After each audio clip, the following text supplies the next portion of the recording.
Bonjour à toutes et à tous et soyez les bienvenus sur GNG. Aujourd'hui, on va parler ensemble un petit peu de l'inspiration, comment trouver l'inspiration pour faire des photos. Mais avant toute chose, je voulais revenir sur la précédente vidéo qui a posé un peu de problème. Alors, je savais très bien qu'il allait faire ça, hein, que ça allait causer des problèmes, puisque c'est toujours un débat qui pose un peu des problèmes. Alors, certains m'ont dit, ouais, mais tout ce que tu dis, comment dire, c'est un petit peu fallacieux, c'est pas la réalité, c'est pas vrai. Alors, je vais juste mettre les points sur les i. Ce que j'ai dit, c'est totalement vrai. Simplement, j'ai simplifié au maximum les choses, d'accord. Donc, pour ceux qui n'ont pas suivi, je parle de la vidéo est-il obligatoire de passer au plein format. Elle va s'afficher ici. Donc, en fait, voilà, simplement, ce que j'ai dit n'est pas faux, n'est pas fallacieux, n'est pas tronqué. Simplement, ce qu'il faut savoir, c'est que je suis pas rentré dans les détails, puisque c'est pas mon rôle, et puis mes vidéos ne se destinent pas à un public finalement euh, bah, qui, qui peut être intéressé par ce genre de choses. C'est très technique, je vais en parler par les centimètres cubes de la taille des photosites, etc. Donc je suis resté très bref. Certains n'ont pas compris que ce que je disais, c'est pas d'acheter un APS-C au lieu du plat format, c'est que si on n'avait pas les moyens, ne pas forcément courir s'acheter un plat format. C'est là où beaucoup de monde n'a pas compris mon sens, le sens de mes phrases, et notamment chez les pros. Alors ils ont hurlé au massacre, voilà, mais ma foi, non, pas du tout. Je donnais aussi mon avis, hein, c'est mon avis à moi. Et aussi mes vidéos s'adressent à un public qui est amateur, voire qui veut devenir professionnel. Donc c'est vraiment pour eux que je fais les vidéos. Et pour eux, il est clair et net que acheter un plein format au prix que ça coûte, ça vaut pas le coup. Je n'ai pas dit qu'un plein format, ce n'est pas bien. Un plein format, c'est clairement mieux qu'un APS-C. Et je l'ai dit. Mais bon, faut écouter la vidéo. Je l'ai dit et je le dis encore. Hein, le plein format, c'est mieux que l'APS-C. Mais savoir si ça vaut son coup, je ne suis pas convaincu. Et également savoir si maintenant euh, on peut devenir pro si on a un APS-C, ça je suis tout à fait d'accord. Oui, on peut devenir pro, on est en APS-C, personne ne va dire le contraire. Évidemment, certains ont dit ouais, mais tu dis que le bokeh c'est le même entre le plein format et la PSC. Encore une fois, non, j'ai donné le lien vers les vidéos, j'ai dit qu'il y a peu de différence, parce qu'il y a peu de différence. Voilà, donc simplement ça. Alors juste peut-être, voilà, juste mis au point cette vidéo, donc vous pouvez la retrouver ici encore une fois. Euh, c'est pas faux ce que j'ai dit, simplement je suis allé très bref, je ne vais pas faire 2 heures de vidéo pour expliquer la taille des photos, etc. etc. Voilà, donc maintenant, encore cette semaine, c'est encore moi qui va faire un petit tutoriel, voilà, un tutoriel avec vous. Je vais faire quelque chose d'assez court, voilà, parce que j'ai un très très gros projet pour vous. J'ai un projet sur un cours à 5 à 6 mètres de cours. Donc je vous le dis, où on va en fait faire un portrait, c'est-à-dire du moment où je contacte la personne, d'accord? Comment je fais pour contacter les personnes, ou bien quand les personnes me contactent, comment cela se passe, à de la prise de vue, du tri, du traitement, etc. etc. Donc voilà, donc c'est vraiment un gros projet que j'ai, je suis en train de préparer gentiment pour vous. Ça viendra tout prochainement, je pense, d'ici le mois de... Allez, mai-juin, on va dire. Et c'est vraiment un gros gros projet que j'ai pour vous. Voilà, où je vous montre exactement tout le travail qu'il y a à faire pour avoir un contrat et pour l'honorer finalement. Voilà.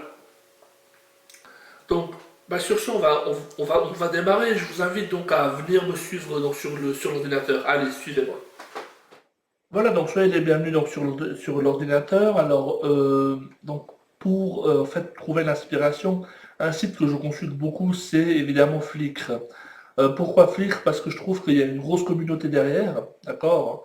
Il y a une grosse communauté derrière et surtout, eh bien, il y a de la matière à regarder et puis aussi à apprendre. Alors, je pourrais très bien regarder sur 500px ou bien 1x ou Viewbug, mais je trouve que c'est des sites qui sont beaucoup moins ergonomiques pour en fait trouver l'inspiration. Alors, c'est un petit peu de meilleure qualité au niveau des photographes.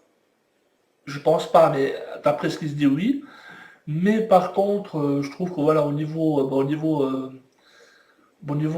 matière, c'est-à-dire post qu'il y a, c'est beaucoup plus faible que Flickr. Alors, on va mettre dans la situation suivante. Admettons que je voudrais aller, je sais pas moi, à Berlin prochainement, d'accord? Donc je vais aller en vacances et puis je veux voir qu'est-ce que je peux photographier là-bas.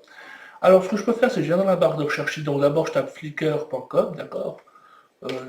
Voilà, d'accord. Je viens ici et je tape tout simplement Berlin. Je fais une petite faute d'orthographe. Voilà, Berlin. Vous voyez? Et donc maintenant, je regarde un petit peu, donc par exemple, je sais pas, une image qui me plaît, bon bah je vais dire, bah tiens, ça. Alors, bon, alors là je vois par exemple, c'est marqué ici, Berliner Dome, Festival of Light, Festival des Lumières en 2012. Donc, voilà, mais par exemple, il y a aussi, voilà, donc là maintenant, vous voyez, ici vous pouvez voir également donc l'appareil qui a été utilisé, l'ouverture, la distance focale, l'ISO et plein d'autres choses, mais là il a pas laissé le reste actif, donc on ne peut pas voir le temps de pause qu'il a fait, mais enfin c'est pas grave.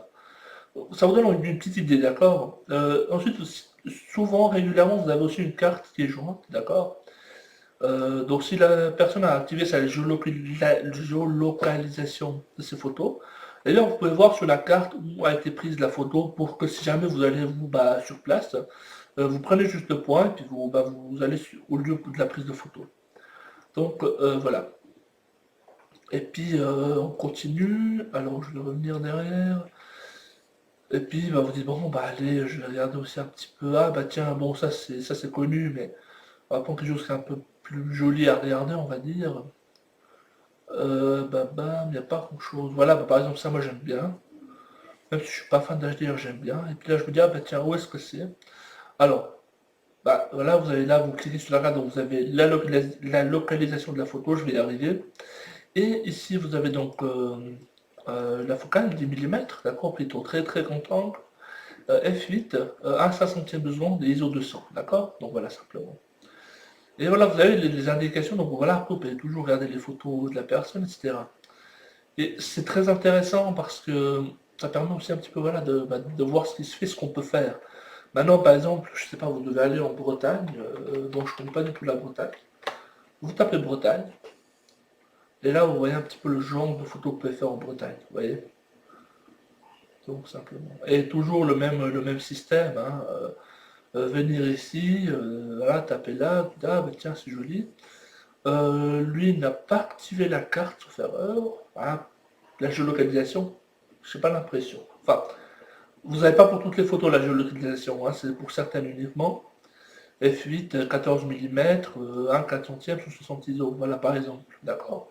Et ça marche pour tout, hein, donc c'est très intéressant de le faire, parce que bah, vous voyez ce que vous pouvez faire comme photo. Alors après, ça veut pas dire que vous allez faire la même, hein, mais voilà, vous pouvez avoir une idée du travail que vous pouvez faire sur place. Donc celle-ci aussi, voilà, donc par exemple F11, un 25e, bon bah là on voit qu'il a bougé, il y a du mouvement, enfin bref, les sur 200, etc., etc. Donc voilà. Et certains qui sont très gentils, bah, ils donnent aussi une grosse description de la photo. Voilà. Donc ça c'est sur Flickr. Et vraiment, moi quand je manque un peu d'inspiration, quand je sais que je vais aller quelque part pour faire des photos, et que je manque d'inspiration, eh bien je regarde un petit peu ici, d'accord? Je regarde un peu par là. Par exemple, dernièrement, je suis allé avec un ami à Vezona, qui est pas très loin de chez moi. Je tape Vezona, et puis bah voilà, je vois ce qu'on peut faire comme genre de photo, par exemple. Vous voyez un petit peu de nuit comme ça. Donc voilà. Et c'est quelque chose de très intéressant si vous manquez d'inspiration, mais si vous ne connaissez pas forcément l'endroit où vous allez, si vous ne savez pas ce qu'il y a à faire, et bien vous regardez simplement sur ce site-là, et vous savez ce qu'il vous reste à faire. Donc voilà, c'est la fin de la vidéo, donc je vous ai montré où je trouve mes sources d'inspiration.